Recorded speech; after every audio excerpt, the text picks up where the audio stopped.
তো আজকে নতুন আবার একটা ভিডিও নিচ্ছি আপনাদের সামনে। ভিডিওটা শুরু থেকে দেখতে থাকুন। আজকের কন্টেন্টটা হয়েছে, তুমি প্রভুকে ডাকো, একদিন তুমি ঠিক পাবে। প্রভুকে যে মন প্রাণ অন্তর দিয়ে ভালোবাসে, প্রভুকে যে অন্তর দিকে ডাকতে থাকে, সে কিন্তু একদিন ঠিক পায়। সে যতই হতদরিদ্র গরিব হোক না কেন বা ধনী ব্যক্তি হোক না কেন, সূচি হৃদয় পবিত্র মনে সৃষ্টিকর্তা স্বয়ং প্রভুকে যদি ডাকে, সে অবশ্যই কিন্তু প্রভু তার ডাকে সাড়া দেবে। কারণ প্রভু পরীক্ষা করে দেখে, কে যেন মর্তলোক থেকে খুব আমাকে ডাকাডাকি করছে, খুব সংকটে বিপদে পড়েছে। তাই প্রভু কহেন, গীতসঙ্গীত 50 অধ্যায় 15 পদে স্পষ্ট লেখা আছে, সংকটের সময় আমাকে ডাকিও, আমি তোমাকে উদ্ধার করব, তোমরা আমার গৌরব করবে। আবার হিতোপদেশ অধ্যায়ে লেখা আছে যে অশুদ্ধ উপায়ে অর্জিত ধন সংকটের সময় কিন্তু কাজে আসে না, মানে কাজে লাগে না। তাই তুমি যতই কি বিপদে আপদে পড়ো না কেন, প্রভুকে মন খুলে খালি প্রার্থনার মাধ্যমে ডাকতে থাকো।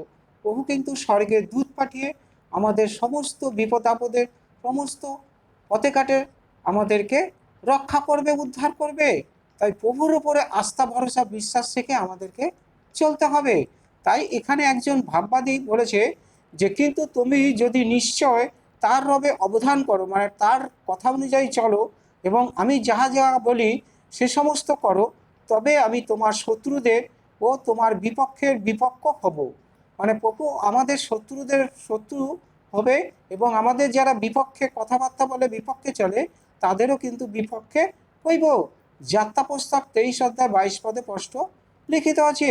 আবারও বলেন, শত্রুদের যাবতীয় ছলচাতুরি, ষড়যন্ত্র ও মন্দ শক্তির আক্রমণ সব কিছু থেকে আমাদের রক্ষা করার প্রতিশ্রুতি ঈশ্বর উপরোক্ত পদে দিয়েছেন।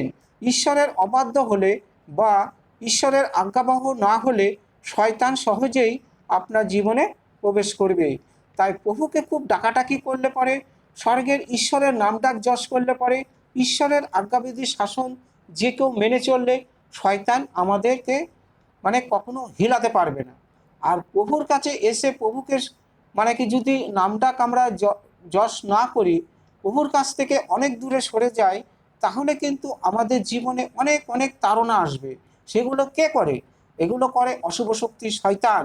আমাদেরকে শয়তানি করে ফাঁদে ফেলার চেষ্টা করে, গভীর সংকটে বিপদের মুখে ফেলে দেয়, যাতে আর কখনো প্রভুর মণ্ডলীতে, প্রভুর পাস্টার কাছে, পালকের কাছে যোগাযোগ করে প্রার্থনা আমরা যাতে না যেতে পারি, না করতে পারি।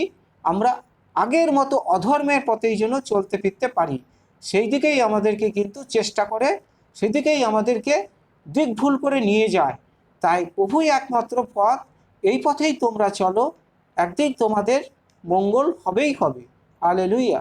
তার প্রভুর প্রতি আস্থা ভরসা রেখে কোনো মানুষ যদি তার জীবনের চাওয়া পাওয়া চাইতে থাকে, সে অবশ্যই পাবেই পাবে।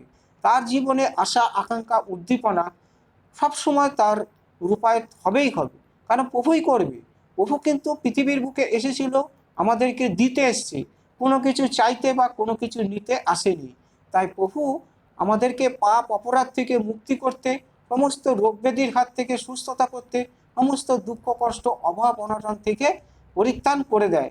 তাই প্রভুর উপরে সবসময় বিশ্বাস থেকে আস্থা ভরসা রেখে চলতে হবে। আর যে ব্যক্তি এইরকমভাবে চলবে, তার জীবন ধন্য হয়ে যাবে। হালেলুয়া। তাই প্রভুকে তোমরা ডাকো, একদিন তুমি ঠিক পাবেই পাবে। হালেলুয়া।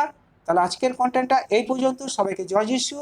যদি ভিডিওটা একটু ভালো লাগে, একটা সাবস্ক্রাইব দেবেন, কারণ এর থেকে ভালো ভালো ভিডিও কিন্তু সবার আগে আপনাদের কাছে পৌঁছাবে। সবাইকে জয় যিশু। প্রভু আপনাদের ভালো রাখুক, সুস্থ রাখুক, আপনাদের মঙ্গলময় আশীর্বাদ করুক, সমস্ত দুঃখ কষ্টর হাত থেকে আপনাদের জন্য পরিত্রাণ করে।